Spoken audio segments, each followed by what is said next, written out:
So, here's a question for everyone listening. What happens to your cryptocurrency when you're gone? I mean, we hear all the time about crypto adoption skyrocketing globally, but estate planning for digital assets? That's still a mystery for a lot of people. Right, exactly. And honestly, it should be at the top of people's minds.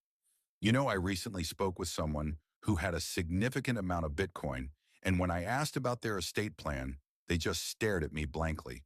The reality is, without proper planning, those assets could be lost forever. Lost forever. That's terrifying. So let's get into this.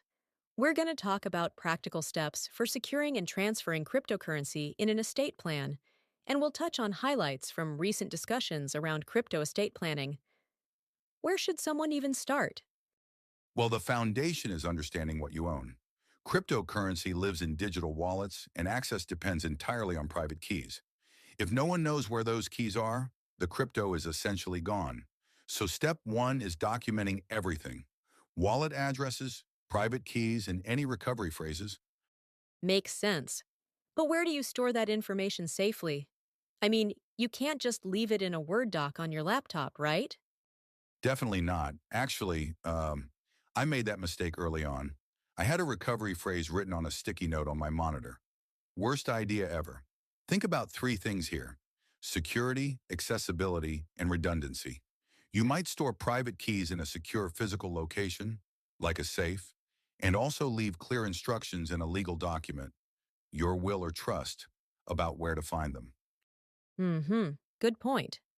Some people use password managers with designated beneficiaries, but you want to make sure whoever inherits access actually knows how to use it. Otherwise, you're handing them a locked vault with no instructions. That's essential. So the key is having the keys and making sure your executor or beneficiary can actually work through the process. Now, what about enhanced security features? I've heard tools like Coinbase Vault can play a role here. Exactly. Coinbase Vault is designed for storing large amounts of cryptocurrency with extra layers of protection. It uses multi-signature approval, meaning multiple parties have to authorize a withdrawal, and there are time-delayed withdrawals. So if someone tries to move funds, there's a waiting period where you can cancel it if something seems off. That point about time delayed withdrawals sets up our next piece: how these security layers integrate with legal documentation. But first, a quick word from our sponsor. Would you like to be a sponsor of Top and Associates' next podcast? Market your idea, business, or service here. For inquiries, email Top and Associates at top500.associates@gmail.com or give us a call at 410-458-9473, 10 a.m. to 3 p.m. Eastern Time. Picking up on time delayed withdrawals, how do you actually integrate something like Coinbase Vault into your estate planning documents? Great question. So the vault itself is a security feature, but it doesn't replace legal documentation. You still need a will or trust that explicitly addresses your digital assets. In that document, you'd name an executor or trustee who understands crypto, and you'd include instructions on how to access the vault, who holds the keys, how the multi-signature process works, all of that. I see, makes sense. And here's something people often miss: communication. Your executor needs to know this stuff exists. I can't tell you how many times I've seen families scramble after someone passes because no one knew about the crypto holdings. Leaving clear, step-by-step instructions is critical to prevent assets from being lost or inaccessible after death. In other words, document everything so nothing falls through the cracks. So we've established documentation, security tools, and communication are the big three. What about designating beneficiaries directly? Can you do that with crypto? Some platforms allow you to designate beneficiaries, but it varies. Even if they do, you still want to back it up with a legal document. Think of it as redundancy, belt and suspenders. The process of transferring cryptocurrency in an estate plan often involves wills or trusts, plus clear communication with executors about how to manage and distribute the assets. Right.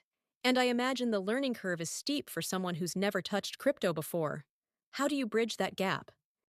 Education is everything. Understanding the basics, what a wallet is, how private keys work, why security matters, that's the prerequisite for any advanced planning. You can't build a solid estate plan for digital assets if you don't understand the fundamentals. That's why beginner-friendly resources are so valuable. They empower individuals to make informed decisions. Definitely. And this ties back to a bigger trend we're seeing.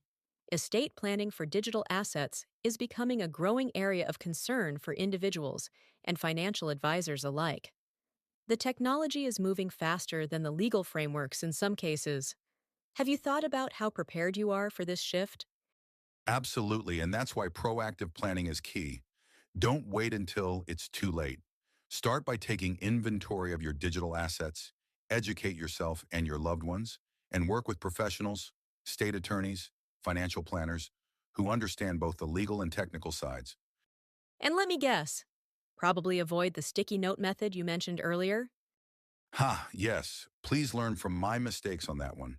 But seriously, securing and transferring cryptocurrency in an estate plan requires the same diligence as any other valuable asset.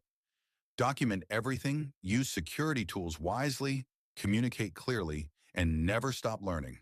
The crypto era is here, and with the right knowledge, you can manage it confidently. Beautifully said. Thanks so much for walking us through this today. For more information about investment services and crypto education resources, visit topassociatesinvestments.square site.